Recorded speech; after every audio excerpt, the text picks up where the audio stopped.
Good evening and welcome everybody. I am Geraldine Higgins, Director of the Ellmann Lectures and of Irish Studies here at Emory. Here we are, it's the final night and we cannot wait.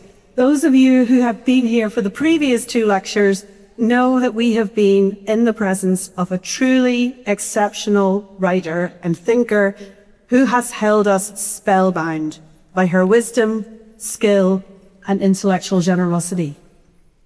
Tonight, we are thrilled to be on our final evening with Jin Lee in conversation with another extraordinary and generous writer, Emory's Tayari Jones, author of An American Marriage and the buzziest book of the year, Kin.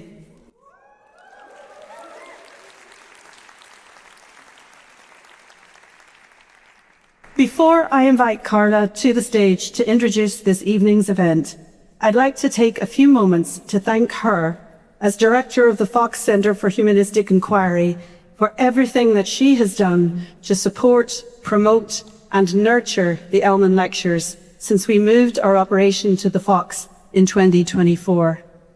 She has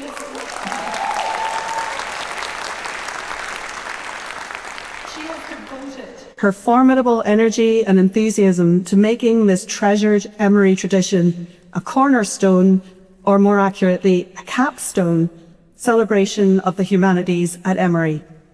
Carla, May Veloso-Lyons, and the wonderful team at the Fox have helped to realize founder Ron Schuhard's vision of the Ellmann Lectures for a new generation of Emory students.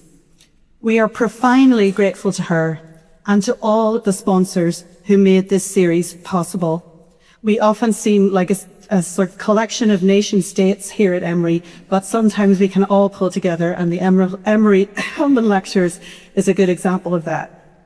So I want to thank Carla so much for everything she's done, and to say, since it is March, the month of all things Irish, Guaramila Mayogat, please welcome to the stage Carla Freeman.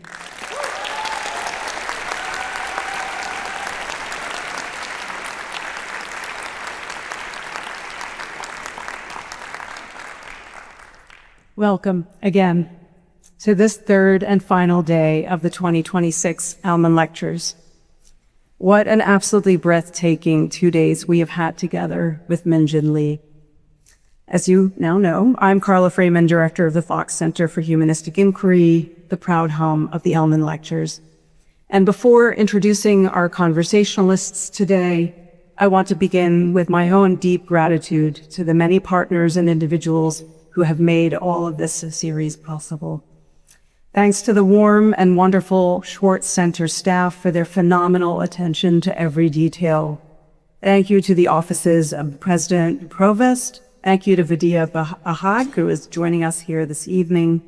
To the libraries and the Carlos Museum, the Emory College Dean's Office, Emory Arts, and the generous humanities departments and programs, all of whom contributed. These Ellmann Lectures have been in the planning stages for 2 full years, and I simply cannot overstate the hard work and creative spirit of our Fox Center staff. May Veloso-Lyons, Kaylin McAdams, Carl Mary Acre, and Brooke Lucola cannot be overstated. Please join me in thanking them now.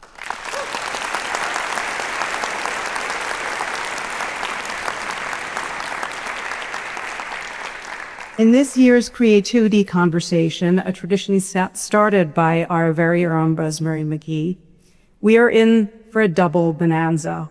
Not one, but two of this country's most powerful novelists and consummate storytellers of our time. Our honored guest, Jin Lee, and Emory's own beloved novelist, native daughter, colleague, mentor, and dear friend, Tayari Jones.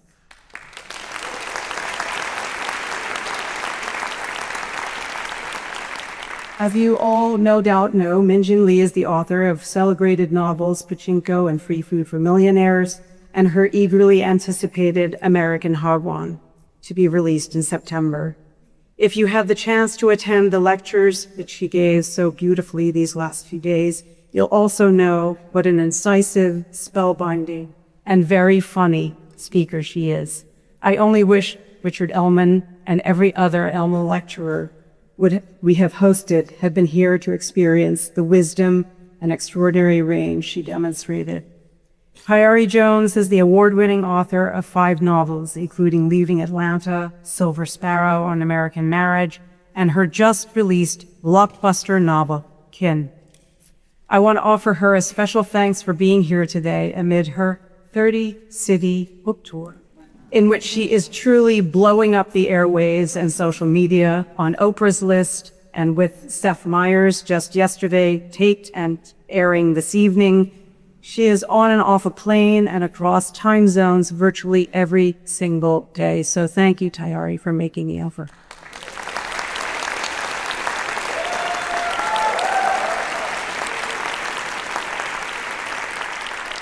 Face of things, these 2 authors have come from vastly different worlds and are writing about vastly different communities, times, and places. Still, the resonances between their works and themselves are profound, starting with the immersive, dare I say, addictive pleasure their novels invite, the deep interrogation of their characters' emotional lives, and the webs of relations, the weight of history and memory, of racial and ethnic domination, from the Jim Crow South and the Korean diaspora in Japan and the United States to contemporary Atlanta and New York City.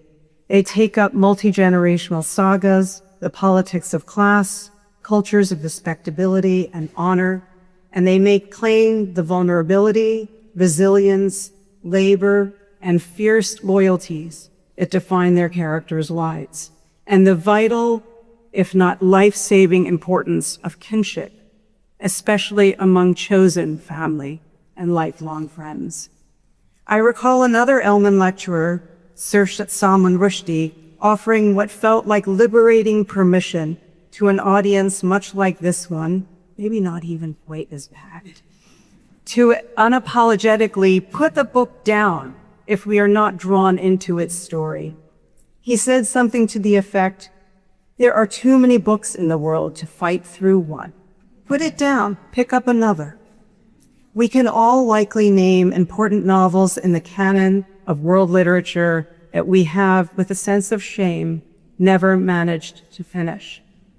On this front, I challenge any reader in this room not to be hooked on Tayari Jones and Magee Lee's novels.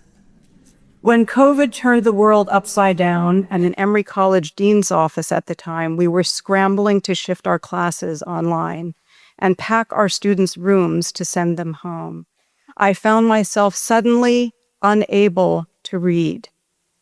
I've hit these agonizing junctures just a few times in my life, and I happened to buy the Audible version of Pachinko, read by Sandra Oh. Ponce de Leon was a ghost town, but spring was in the air, and I walked my feet off trying to stay sane. I lost myself entirely in the saga of Sunja and her sons. This novel saved me.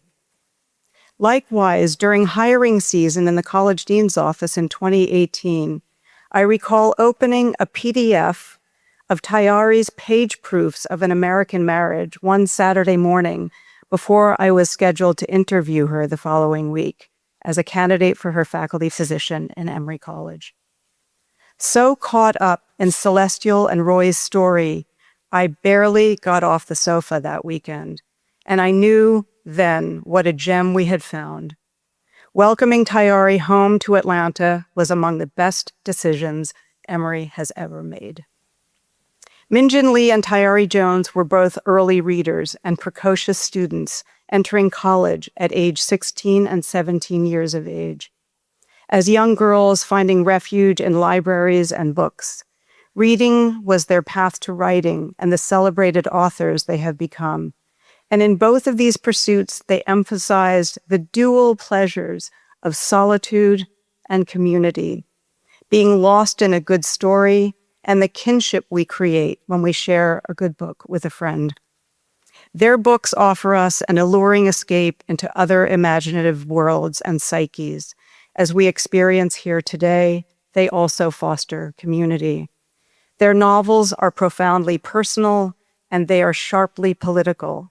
They mine the weighty macro themes of exile and colonialism, racism, class mobility, and mass incarceration through the intimate lives of individual characters.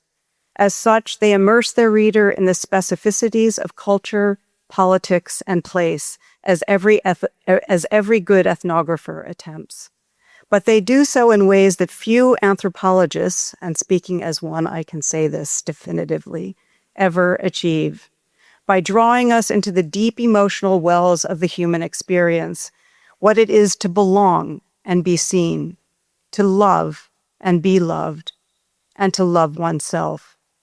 Toni Morrison, a key figure for both of our authors, put this simply in Song of Solomon when she wrote, "Perhaps that's what all human relationships boil down to. Would you save my life, or would you take it?" We're living in a time when this simple question of moral responsibility carries a visceral truth, and it above all else, this truth-telling, this open-heartedness, along with humor and razor-sharp intelligence, bind these two great writers and these two friends.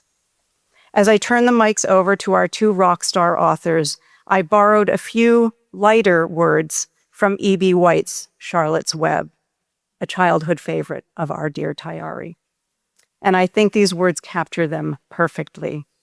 Please join me in welcoming the humble, terrific, and radiant Jin Lee and Tayari Jones.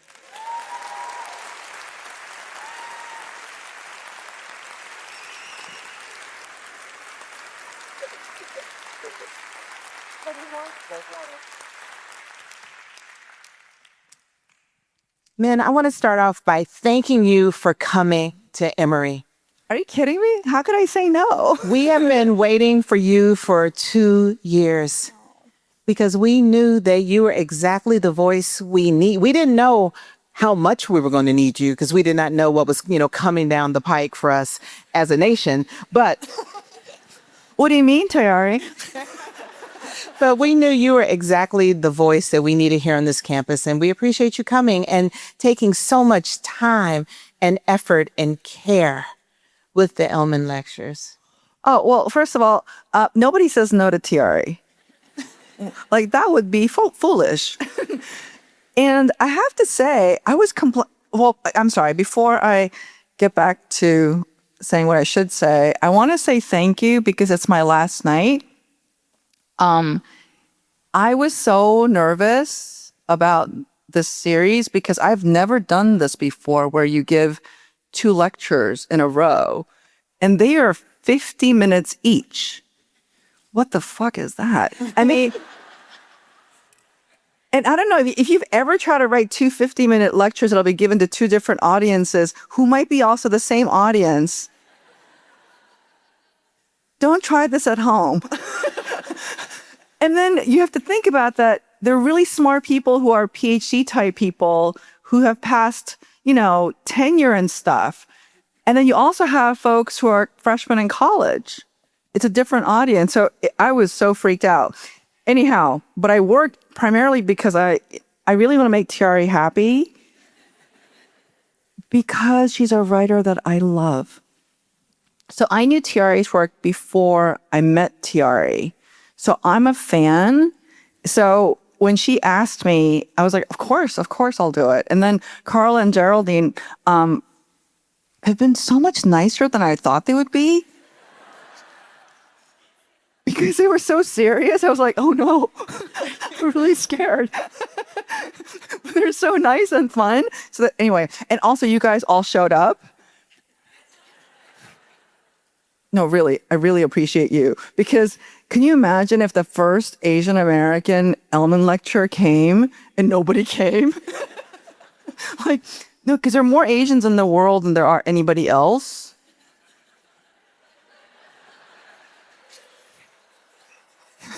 No, think that through. I have no excuse, so thank you so much for coming today.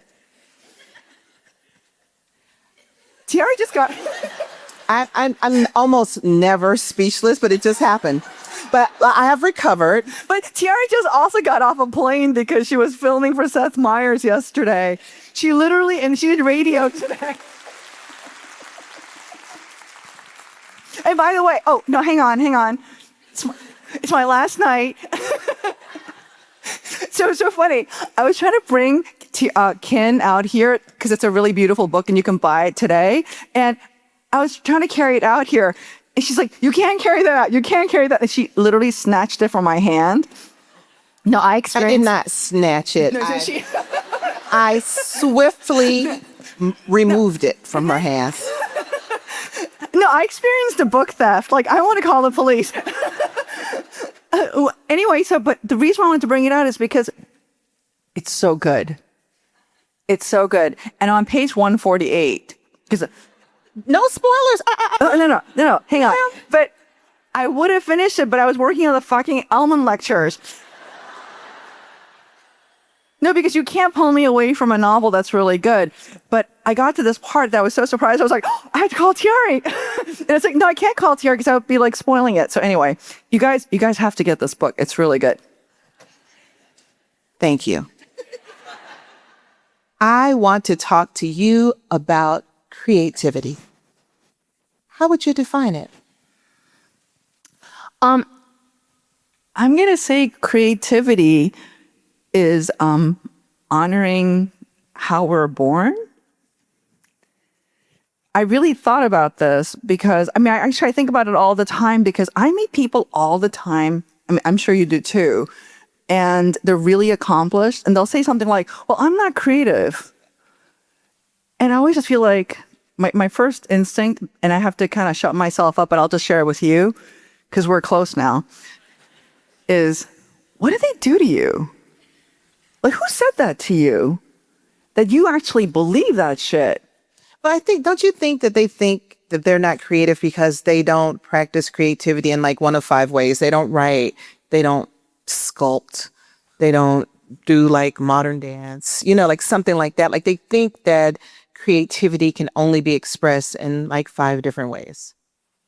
Oh, see, I think that's a really orthodox way of looking at creativity, which they apply for themselves, right? Because when I think about parenting, it is the most creative thing that I've ever done. Well, you created a person. Thank you. I had something to do with it.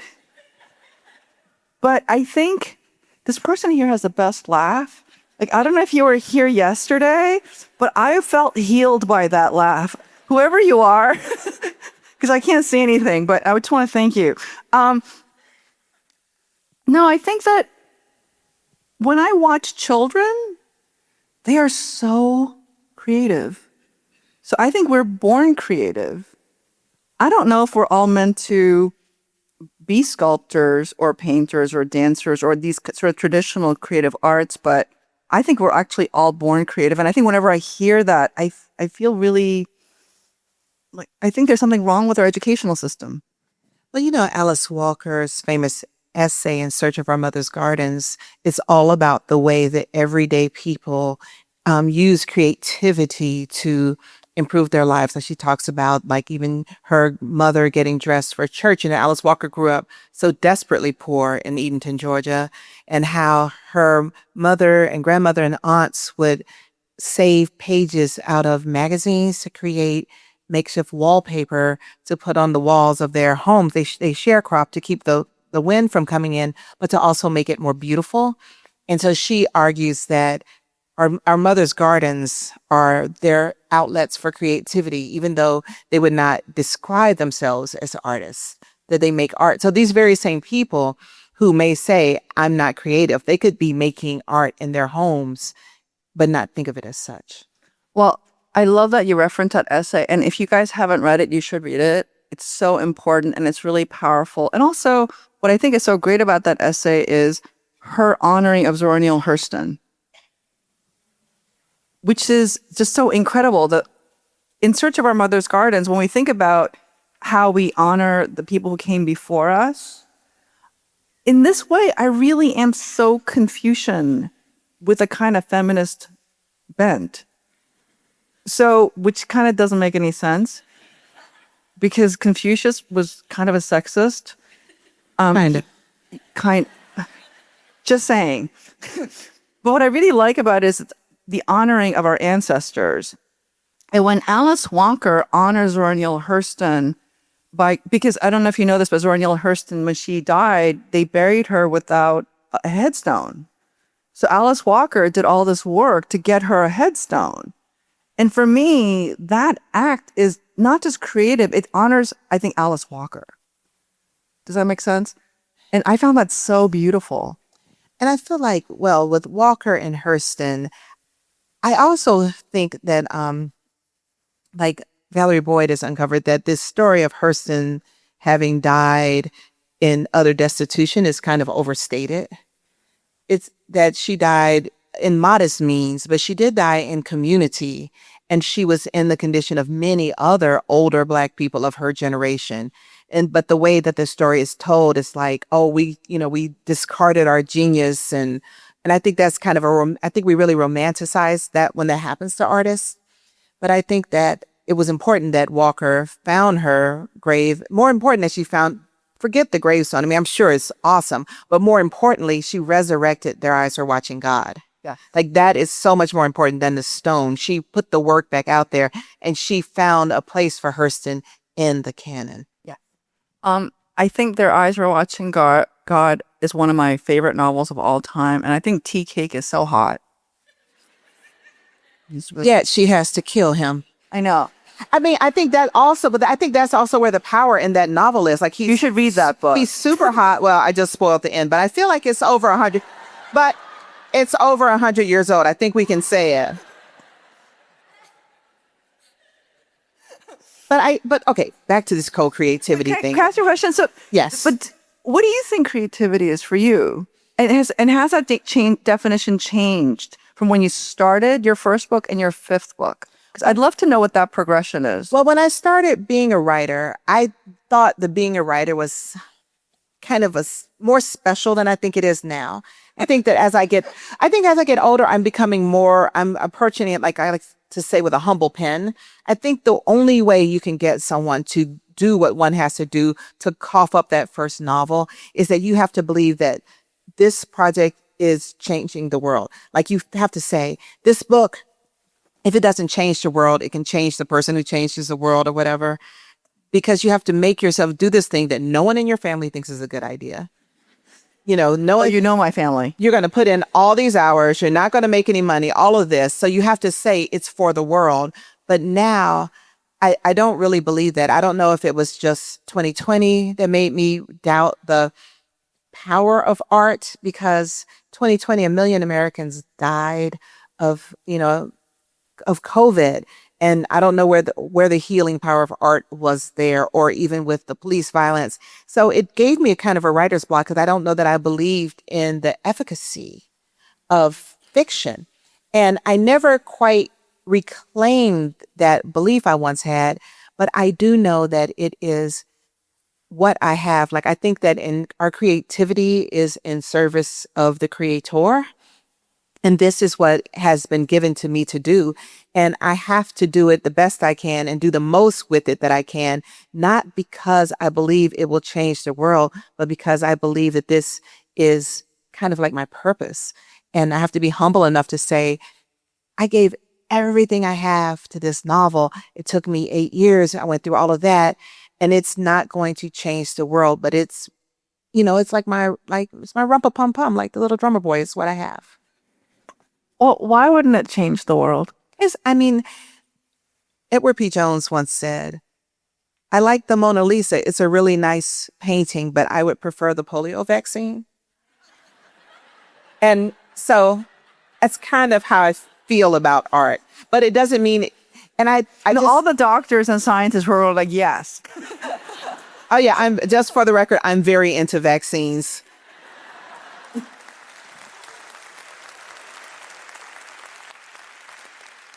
But, Toni Morrison says in Sula, what did she say? That Sula was an artist without an art form, and so she became dangerous. What do you think about that? Which part? the fact that if an artist doesn't have an art form, they become dangerous. Is that true? I mean, when I read it, it has a certain moody intensity, but do you believe that Yeah. in real life? Yeah, I do. You know why? Because I also think weak people are dangerous. Oh, yeah, they really are. We know something. We won't call names, but yes. We could talk about it later. But yeah, I think weak people are dangerous. And I also think people who aren't doing what they're supposed to be doing are dangerous to themselves and dangerous to others. But now then people ask you as an artist, have you ever been interviewed and they say, tell me, man, how do you create dangerously? Oh. I was like, what does that even mean? Well, but I actually think we are kind of dangerous people. Don't But we're you? not weak. I'm sorry? But we're not weak. I'm not. Oh, no, no. I mean dangerous to those to whom we are speaking. I actually think that people who can tell the story can kind of do anything. I do. Like what? Like, I actually think I make another world. I don't know if I'm going to change the world, but I know I can make another world. You make worlds all the time. I do. I mean, we do. That's on kind the of page. scary. Is it? I don't know. I think that. Because you know what? You know why I think it's dangerous? Because I think we don't agree with what people are telling us. And I think whenever you have women and people of color saying, I don't agree with the world you're presenting to me, it sets everybody on edge, especially those who are in power. Well, definitely, I feel like anything that disrupts the status quo. Yeah. Like what I say, disruption causes discomfort. And from discomfort, that's where controversy comes. Yeah. And conversations come about because of I controversy. think you and I are really the most polite, controversial people. Like Tayari has beautiful manners. Like if you know Tayari, she has exquisite manners. Like I don't know what your parents did. I'm from Georgia. I'm a Georgia peach. This is what we do down here. You know, but it's the Georgia plus Spelman and also your academic parents. I don't know what it is, but like Tayari, of all the writers that I know, Tayari has the best manners. Well, But- and the writers we know, that's not a lot of competition. However, I think within the manners, she has maintained this kind of strength and point of view and integrity and a spine. And I think that's the thing that people don't know when you have really good manners. I think people are always so afraid of those who are kind of like throwing Molotov cocktails. I'm going, no. Watch the people with the manners. Well, I have a question. Do you think your novels are Molotov cocktails? Yes. Is any one of them Molotovier than the others? I kind of think that what we do, I mean, I really feel this way, is I have an axe to grind With whom? with everybody. Now, here's the thing. Do you think the people who read your books are the people with whom you have an axe to grind? Like, how does that affect your understanding of they're my audience? collaborators. Okay. My readers are my collaborators, and I feel like I am sending a Trojan horse. You're going to see all this plot and characterization and feeling, but my Trojan horse is my thesis. And I really, really want my reader to collaborate with me in the same way I collaborate with the authors that I love, because they're sending me Trojan horses. Now, what is the thesis of Pachinko? I think this idea that we really have to love our neighbors. All of them? All of them. Especially the ones that we're afraid of. Because I think the reason why Pachinko was so, I think mind-boggling for people is I'm talking about people within the same race hating each other. Within the same race colonizing each other. I think people in America sometimes, we tend to think things of as like color, and it's too simple. Because that's like saying that people who are Asian can't dislike each other. People who are white can't dislike each other. That is silly, right? And I've had experiences where I think 99% of Koreans that I encounter give me so much love. But I've also had the 1% that wanted me to die. Oh, definitely. And that's so hurtful to me. But I just think, of course, because it's human. But I also think that being able to dislike people who are within your group is a luxury. Like when I was basically integrating the state of Iowa in the early 90s, I did feel like no, she had to bring a passport. like I had a moral obligation to take care of, the other 17 Black people in the state. Like I didn't have the luxury of disliking anyone, but here in Atlanta, Question. I don't like a whole bunch of people. And it's fine. When my father first came to this country, he would lend money, and he had no money. He would lend money to anybody. Like he was working in a newspaper stand, which is, like the length of that end of this chair to here. And people who would own a store would come and they said they can't make rent. And my father would lend them like $500 because his attitude is, this is my countryman. That's how he thought. And then, of course, he ended up getting swindled a lot because he believed it, but not everybody believed it. So I agree But with also, you. who else is going to, I feel like you're going to have the strongest emotions for the people who are closest to you. Right? Like that's why you watch true crime. It's always somebody in that person's family. Because who else is going to kill you?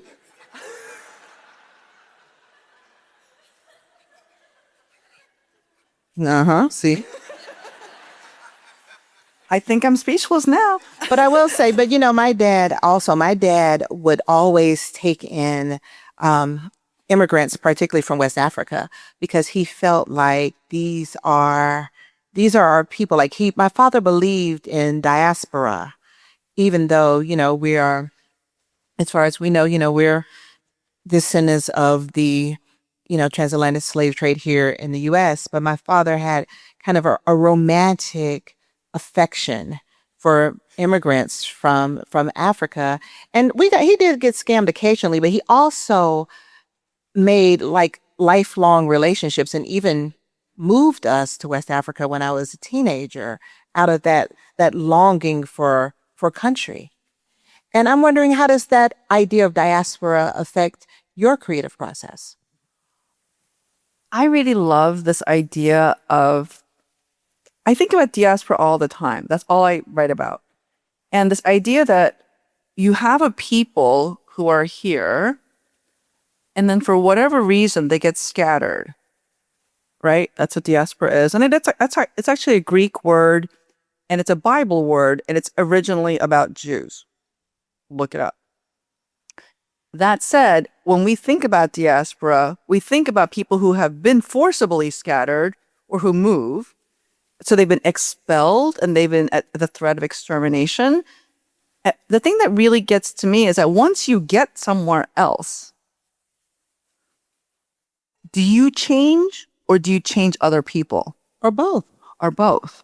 And I think that's the thing that people don't like to admit, is that when they think about immigrants who have experienced diaspora, and my father's a war refugee, and to this day, he really believes a sense of fellowship with other Koreans. I mean, despite the scamming, because, you have 10 loans and you have 2 scammers. It is what it is. But he never changed his point of view because his attitude is brotherhood. Like, he really believes that, and I do too. That said, I've been really thinking about how much we're changing the world.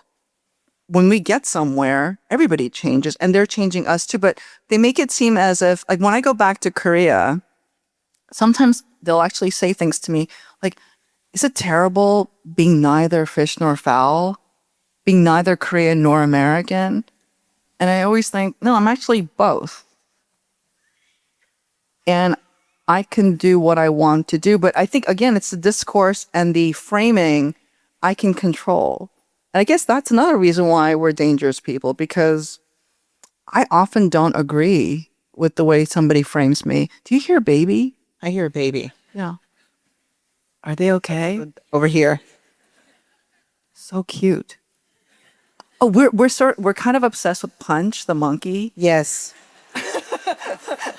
Everyone is obsessed. Well, the reason I was talking to men I'm about not calling your baby a monkey. the reason I was talking about Punch the Monkey is because I was being interviewed and they were saying how literature can uniquely foster empathy in this world of headlines and social media.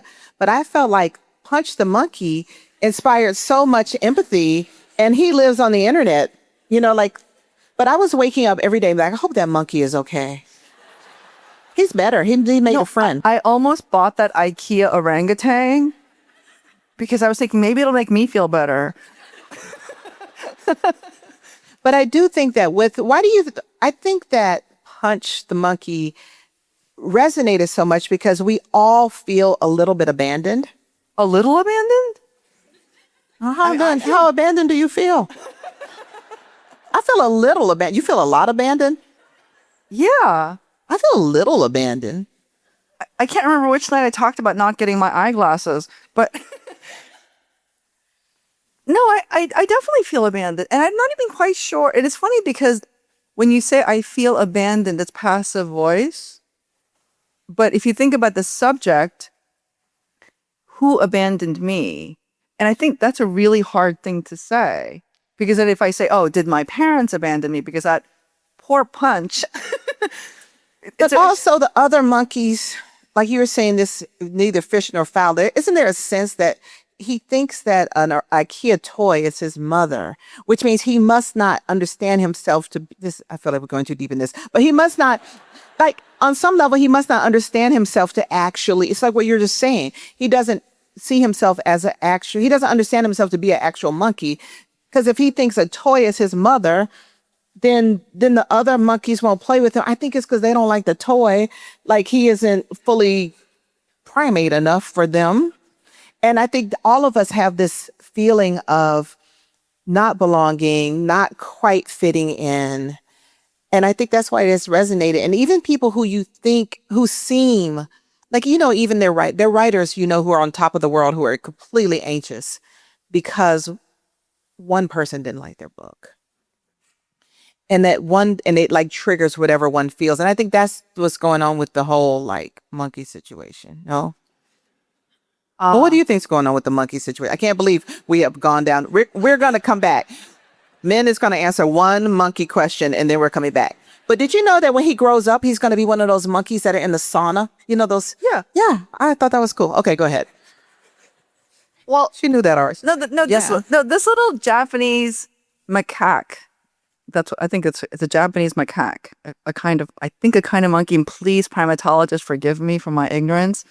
But just Punch, because he's got a name, and once we give anything a name, it becomes anthropomorphized, right? So we give human qualities to it, And we gave it a human toy. We gave it a human toy, and then we also gave it a human story that the mother had a hard time with her pregnancy and therefore abandoned Punch. Yes. That's a human story. Everybody feels like, oh, yes. And, she lives in the enclosure. Yes. And she might have been just like ignoring him the whole time. But it could be that maybe there's something wrong with her and it's not the delivery. It could be other reasons. You're going to say it's mental health. I don't know if it's mental health, but it could. Maybe He looks like his daddy. Like what?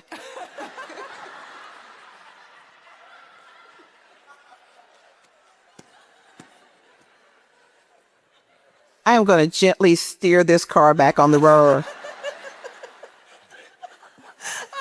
Oh my gosh. I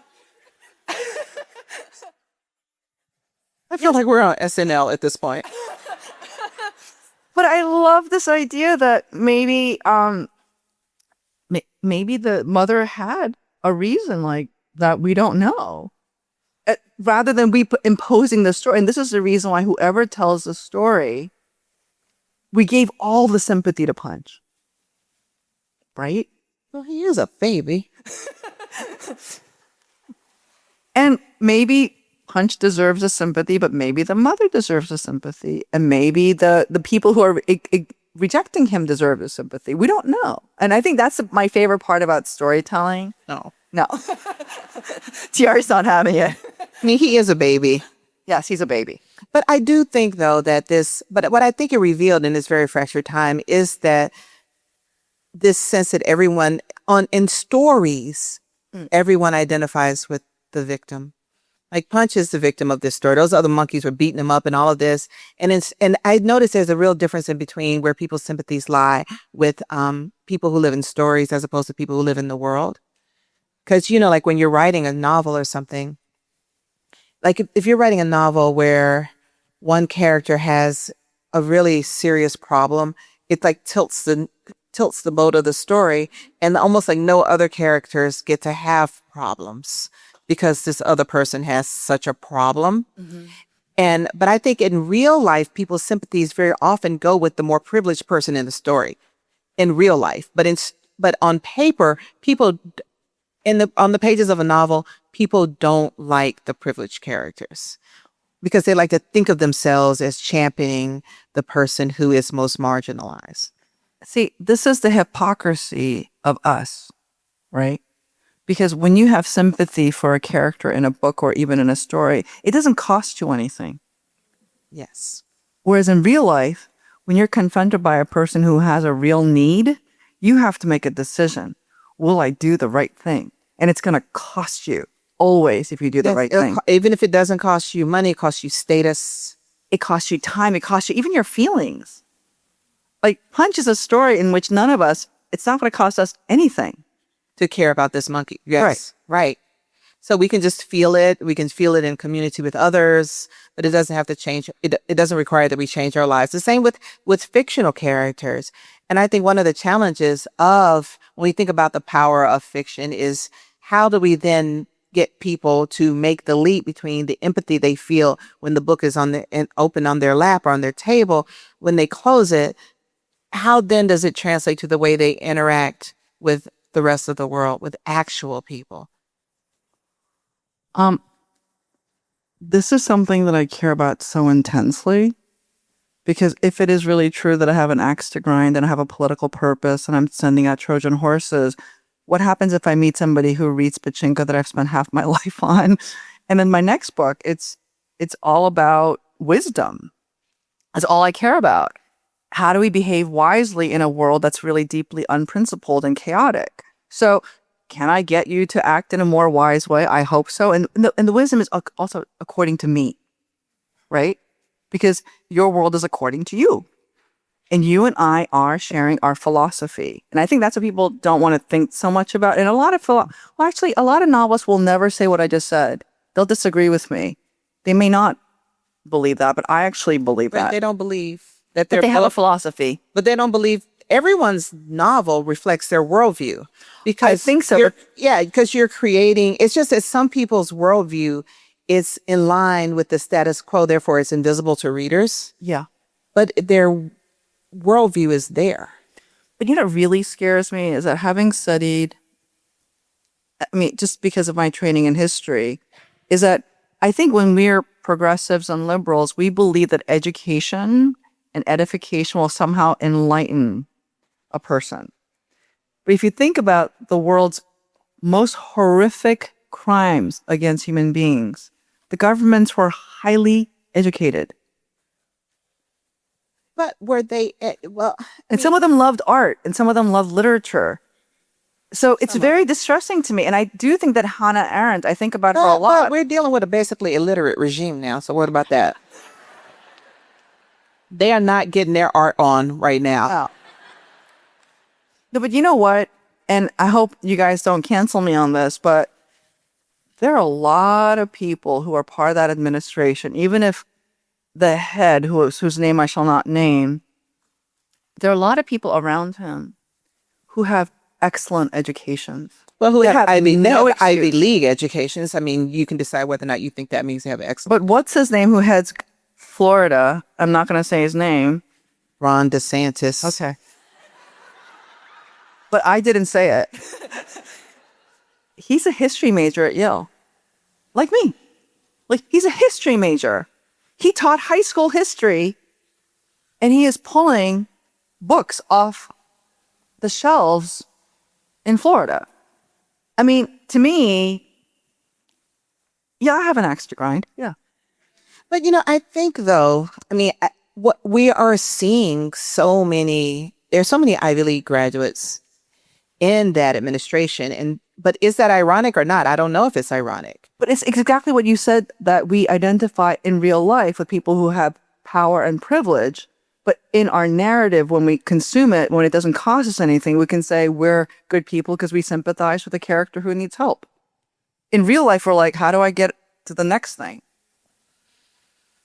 I don't know. I mean, I do believe that education, It got real serious. but I do think that education makes a difference in just because there are all these really unpleasant people that have education from universities that that the culture holds in high esteem. I don't know that their behavior is in contradiction with their education. I don't know those classrooms, but I think you're right. I think you're really right, because you know what? Maybe what we're not teaching is not just you can be an educated person. And yesterday I talked a lot about being literate, and that means a lot to me. But the idea of ethics and morality, sacrifice, that's not necessarily education.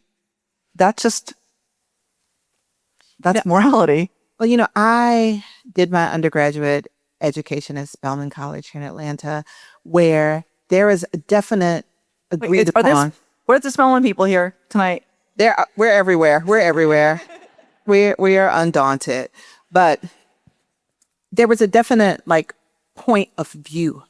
So we were required to take a class. I think they call it now African Diaspora in the World. It was called something different when I was there, but our professors were very clear about a kind of moral imperative behind education. Like, we were never led to believe we were receiving a neutral education. And also, you had that education at home. Yes, that was definitely not neutral. Because my father would always say, you have school education and you have home education. And so home education, is that the same as home training? Yes, home training. Okay. Yes. So my dad called it home education, and my mother did too. And their whole attitude is, wherever you go, you represent our family first, and then also our community. I got that every day. Now, how does that affect your writing? Every day. Could you elaborate on that, please? I do feel a sense of responsibility of getting our humanity. I don't believe in writing propaganda. I'm not going to say that all Koreans are great, although I do think we're adorable. But the narrative, if I could expand and enlarge our originality and our humanity, then I feel like I've done my job. Now, I always think when I write a novel that I kind of think of it as an A track and a B track. And I always imagine a reader who has endured. Do the young people know what that is? They're intelligent. They go to Emory. But I imagine that someone is reading my novel who has experienced what I'm writing about. And I think of that as my A-track reader, and that I want to end the novel in such a way that a person who has experienced the things about which I've written will not leave my work more distressed than they arrived to it. But the B-track reader is a reader who didn't know about this issue or whatever I'm writing about. But I have to make sure that my primary imagined audience is someone who knows exactly what I'm talking about. So I don't feel that I'm convincing them of anything. I feel like we're talking amongst ourselves, but the other readers are welcome to listen, I feel. Oh, so you have an imagined reader. I have an imagined reader. And is she a Spelman sister?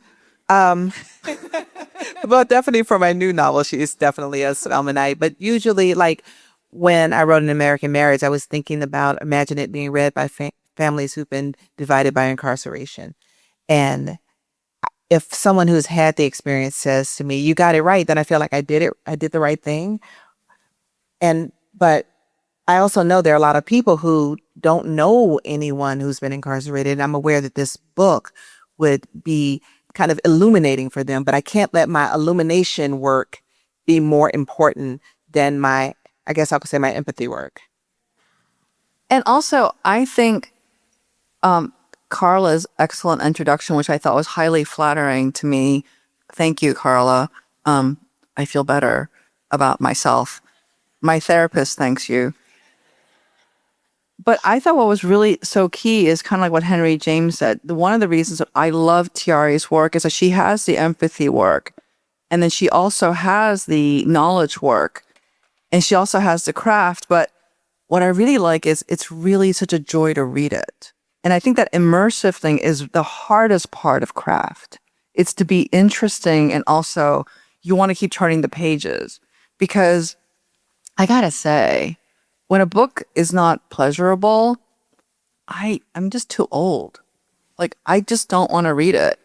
And even because I read so much nonfiction and scholarly work, and I was just talking to Daniel Sinekin earlier today, and one of the reasons why I read his book Big Fiction, and it's like I just tore through it. Have you read it? I have, yes. It's good, right? It's really good. It's really good. It's important too. Yeah, I don't think he's here tonight, but We'll tell him we said it. yeah, it's really short, and I thought it was so well written. And I saw him earlier tonight, and just out of curiosity, I said, "Do you write fiction?" And he said, "I did write fiction." And I was like, I knew it, because he used these technical aspects of fiction to make it propulsive. So I think anybody can use it. I mean, in terms of using fictional techniques, and that's the reason why narrative nonfiction has become so important, because they just took fiction techniques. Yeah, his fiction techniques, but it also has like the gravitas of his real, I think, is how it works. But I read was it Publishers Weekly when you said you want for your readers to have maximum pleasure? I do. I really want you to have maximum pleasure. And if you don't, I failed you. I really feel that. Like, I have the axe to grind. I have all these things that I want you to feel and to know, and all the things that they don't know. But unless they feel like they want to be in that world more than this nonsense. I mean, that's the thing with the whole world, right? Like, we create that new world because this world right now, I don't like. You know, I don't know if I believe you when you say you have an axe to grind. I was just kind of processed. I don't believe that.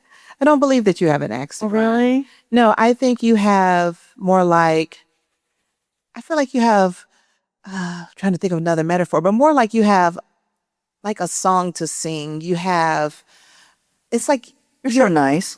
but I mean, like your work, it's so imbued with love. I don't find your work to have anger as its undernote.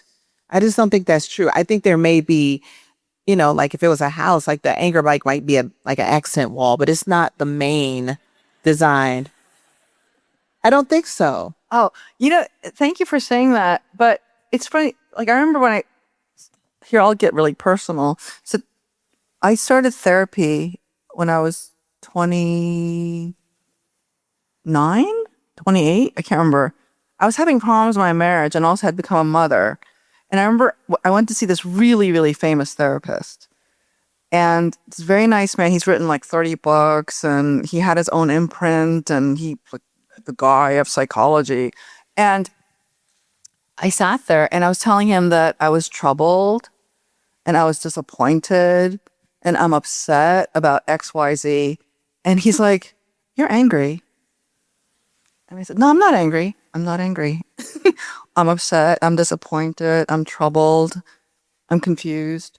And he goes, no, you're angry. And I said, "Really?" And he goes, "I want you to say that you're angry." And I said, "I don't think I'm angry." He goes, "Yes, you're angry." And I was like, "Okay, I'm angry." And then he goes, "And then I'm going to give you 20 years of therapy and a lot of money in this little story." He said, "Now that you can say that you're angry, use grammar. Who are you angry at?" But he put that preposition at the. Okay. No. That was good. No, the English, no, you see how she has qualifications and I don't. I'm a history major. So, he said it better than I did. He said, "At whom are you angry?" So, and she did that with such ease and elegance. Okay, so to whom am I angry? So then I was like, okay, I'm angry at person X. And he said, it's always the usual suspects. It's like the same people who kill you. It's always like people you know. Because why else would you kill somebody you don't even know? And also, why are you angry at a person unless you care about them? Right? Now, that is true. If you don't care, you don't have anger. And I think that the anger that writers like you write about, even, Morrison's anger, all of that, it's because I think there is a profound disappointment in the world. And if there's enough disappointment in the world that it provokes anger, then it's because you have a great love for the world. Exactly. So the question was, one, I had to say I'm angry, and two, to whom I'm angry. And then third, he said, I must take an action. Mm. And I was like, oh my God, what does that mean? And he didn't mean confront that person. But first, even just the idea of naming the anger, the person I'm angry with, and crossing the line from in here and in here into the action. Now, we're not going to talk about my personal problems because it's not that interesting. However, when you take that about the axe to grind in my fiction, I'm angry with the world because I love this world. Like, I love people. Like, I love humanity.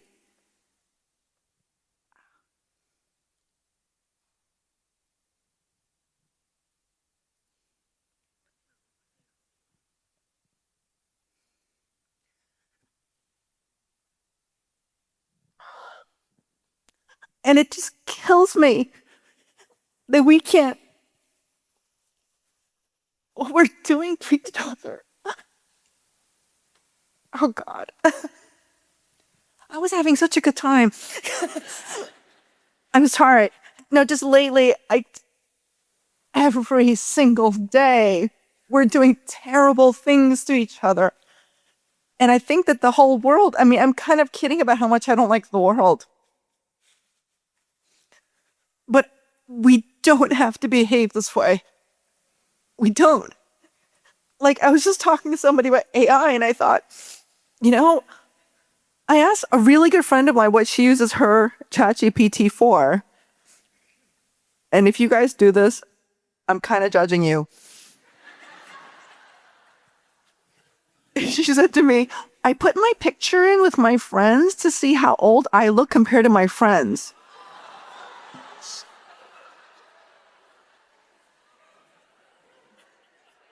Don't do that. But there's more. The reason why I'm upset is because I thought... This is a friend of yours? Carry on, carry on. But the reason why I was so upset is because I thought, we're destroying water? Clean water for this bullshit? We're losing jobs for this bullshit? Could you not just guess?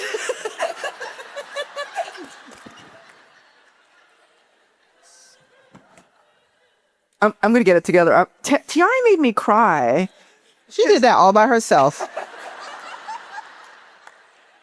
But I do think that, you know what though? You know what doesn't cry? AI doesn't cry. I know. And I mean, I think that one thing the humanities, these lectures, this conversation, our laughter and our tears remind us what it is fundamentally to be a person, not a machine, not an object, not a commodity.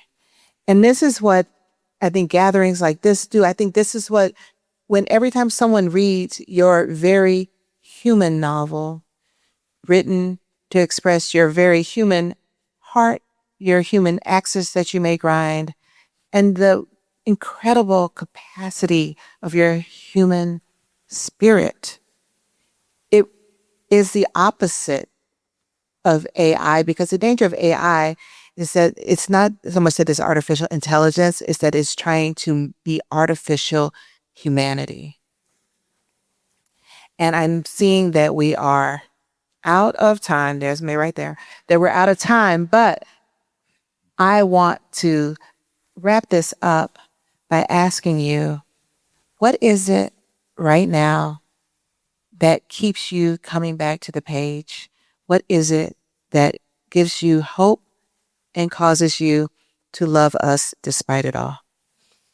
Oh, this is such a good question because it goes right back to your first question. I feel like that I can create a new order. And I think that is what you and I are trying to do. I think we are trying to create a new order with more love, with more understanding, with more unity and beauty. And integrity. and integrity. Thank you, Jesus. Yes. And by the way, Tayari, I love you and I'm so proud of you. Oh, now you don't make me cry.